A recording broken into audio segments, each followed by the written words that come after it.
Computer-generated chess problem 2911 by Chessatica.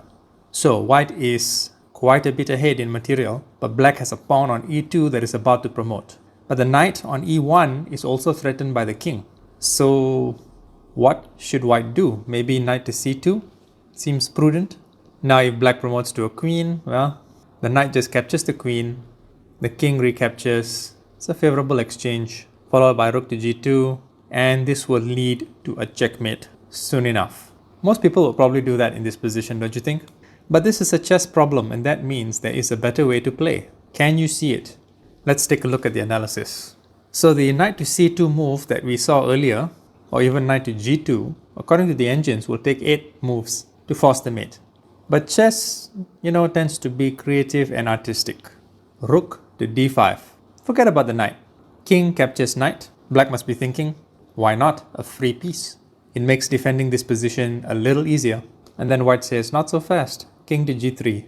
Now notice that black has no moves except to move to f1.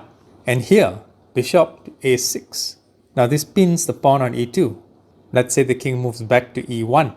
Here, white just plays a waiting move. The bishop can move along this diagonal or the rook along this file. And after king to f1, rook to d1 checkmates. The pawn can't capture the rook with promotion no less because it is pinned, and it can't promote on e1 either. The king has no flight squares. And that is checkmate. Now let's take a look at some alternatives. At this point, what if the king moved to g1 instead? Well, then bishop would capture the pawn. The king only has one square and the rook mates conventionally on d1. And what about here? What if black decided not to capture the knight and just move to g1 instead? Well then, king to g3. Here, if king to h1, king to f2, king to h2, and rook to h5 mates.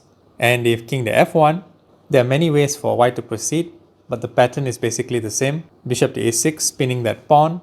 And as we saw before, king captures knight, a waiting move, king back to f1, and rook to d1 mates. Wouldn't you like to win a game in this way? I sure would. Until the next one. Thanks for watching.